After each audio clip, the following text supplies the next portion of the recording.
Welcome back. Welcome back to Living in Mexico. I'm Ana Maria Salazar. Thank you. Thank you so much for joining us. I want to thank all of you who've been joining us throughout the years. It's been an honor to share with you every weekend information, news, analysis about what's going on in Mexico since 2005. I can't believe we've been doing this show for so long. So I really appreciate you tuning in. And for those of you who are watching this podcast or us streaming live via YouTube, I want to thank you also for joining us. There has been an enormous amount of debate taking place in Mexico in regards to the future of elections in Mexico, and particularly the electoral authorities in Mexico. This week, in fact, the OAS issued a report basically recommending no changes to Mexico's election laws and the structure of Mexico's electoral authorities. In part, this report comes in response to accusations, demands made by President Manuel Lopez Obrador regarding the INE, National Electoral Institute, questioning the INE, questioning its credibility, and above all, questioning the cost of elections in Mexico, calling especially the head of the National Electoral Institute as being a person who was not qualified and didn't have credibility to run elections in the country. This is according to President Manuel Lopez Obrador. He intended to implement a very broad constitutional reform, which simply did not have enough votes in either the Senate and in the lower house. He did not have 3/4 of the vote, simply because the opposition did not support this reform. However, he did present a legislation that very detailed legislation, it's not a constitutional reform, that was approved by the lower house. And of course, it's raising concerns in terms of what will be the impact of this law, not only on the 2024 elections, but elections in general in Mexico. That's why I really appreciate today's guest, Jacques Coste. He's an associate at Integralia. Our friends at Integralia have been joining us throughout the years, which issued a report this week, kind of laying out details of the reform that is being proposed and has been approved by the lower house. Thank you so much for joining us, Jacques. Could you just put into context, what is this law that President Manuel Lopez Obrador is presenting? Welcome to the show. Thank you, Ana Maria. Thank you for having me. Well, as you said, President Lopez Obrador sent a constitutional amendment to Congress. It was a big amendment. It was one of the biggest electoral reforms of all Mexico's history. And if that constitutional amendment would have been passed, it would have disappeared INE, that is the Independent Electoral Authority in Mexico. But now, as he didn't have the votes in Congress, he needed 2/3 of the lawmakers to vote for the amendment. So he sent what he called a Plan B. And the Plan B was a bill that reformed several electoral laws, but not the Constitution.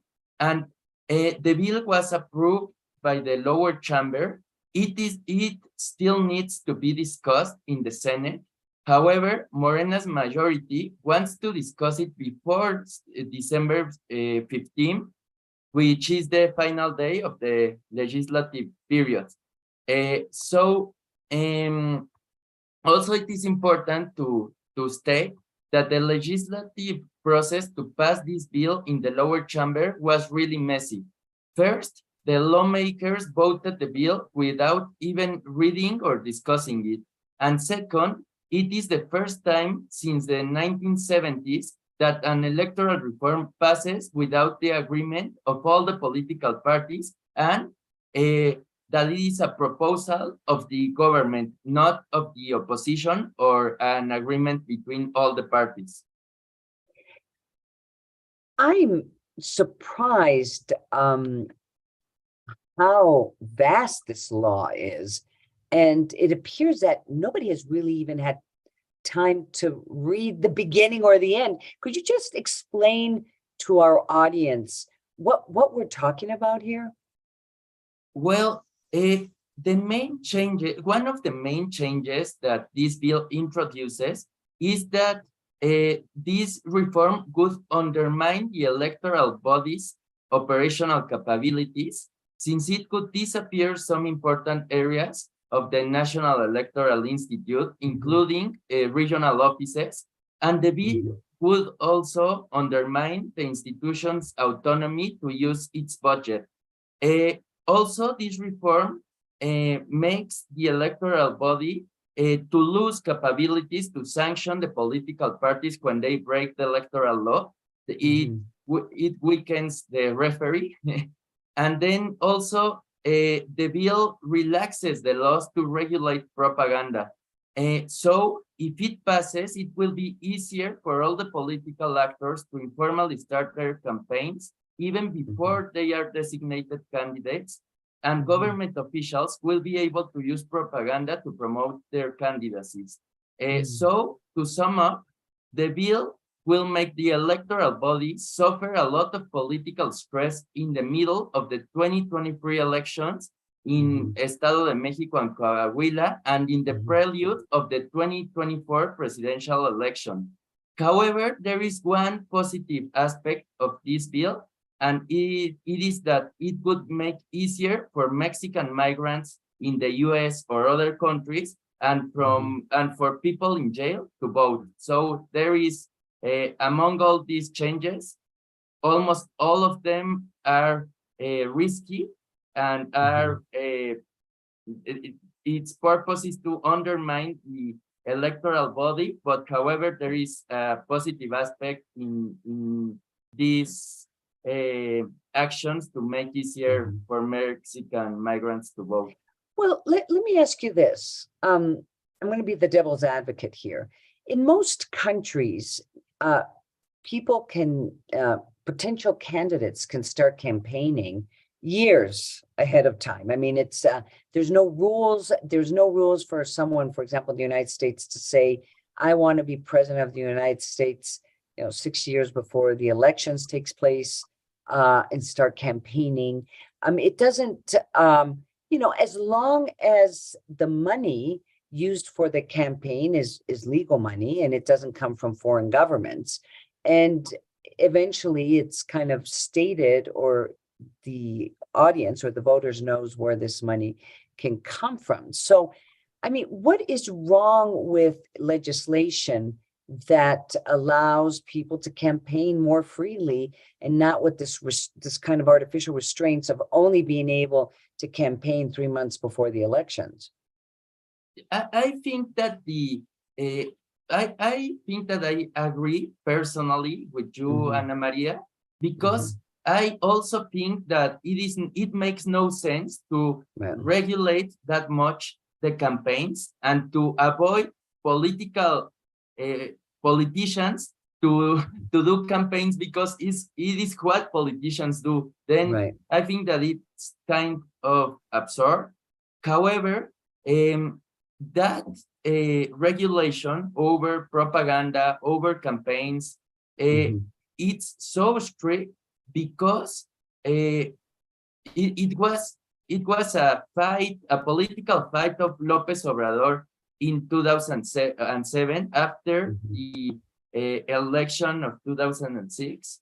So I think that personally I can agree with these actions to relax the electoral law in order for politicians to be able to make campaigns, because they make it. Actually, they do it, but they anyway.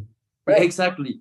But however, I think that it's really incredible that when President Lopez Obrador was in the opposition, he fought for this law to be approved, and now that he's in power, he wants it to be changed. So it is. I mean, that's.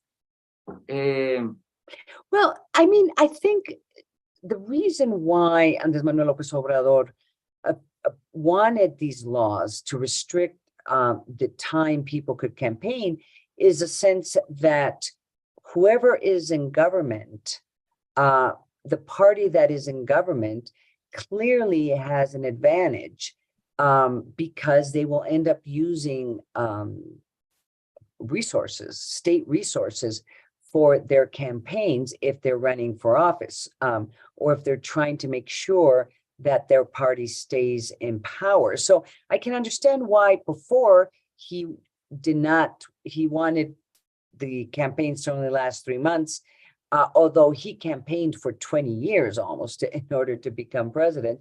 And now that he's president and he wants to assure his legacy and that Morena stays in power, I mean, he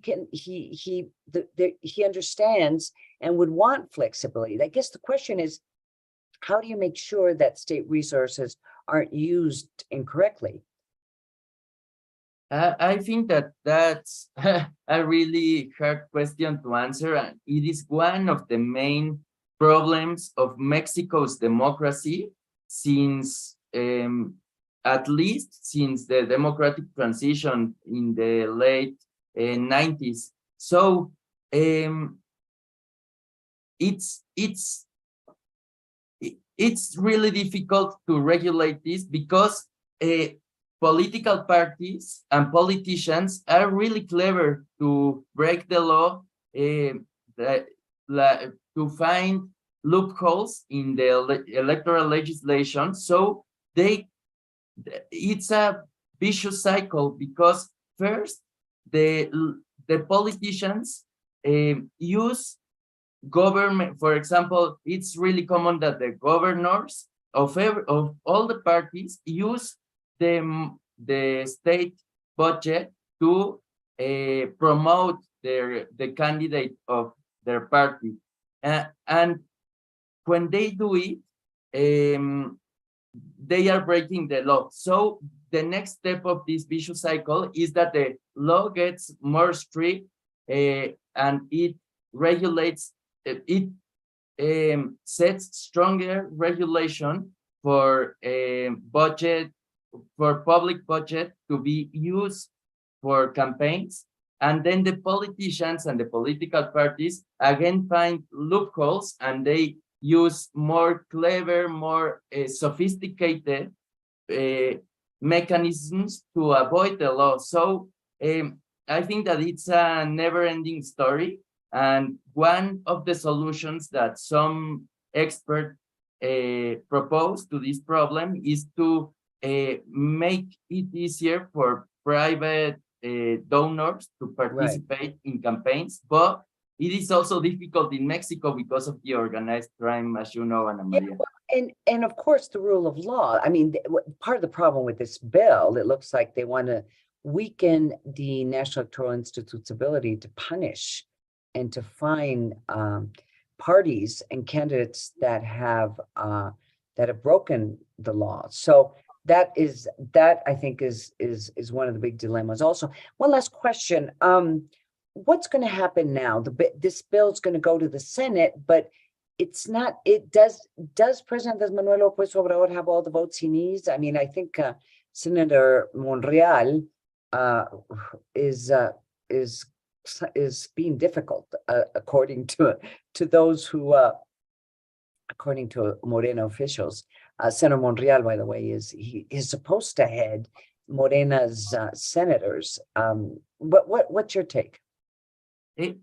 As Morena has the majority in the Senate, it is probable that the bill will pass because, as you said, Ana Maria, Senator Monreal, who is actually the majority leader in the Senate, it's against this bill, and he will probably vote against it, and also some of the closest of his closest allies in the Senate. But I mean, I think that it will not be enough in order to avoid the bill to be passed. Now, is there? I mean, but there's also some constitutional concerns that have been, at least according to Movimiento Ciudadano, they may have violated just in the process. Is there any possibility that this law may be found unconstitutional? Actually, it is very likely that the opposition parties will challenge this bill in the Supreme Court if it is passed, because of the substance of the law and also because of the legislative process. Jacques Coste of Integralia, he's an advisor, he's a consultant associate for Integralia. Thanks so much for joining us. It was a pleasure, Ana Maria. Thank you so much. And we're going to go into another commercial break. I'm Ana Maria Salazar, and you're listening and watching Living in Mexico. I'll be right back.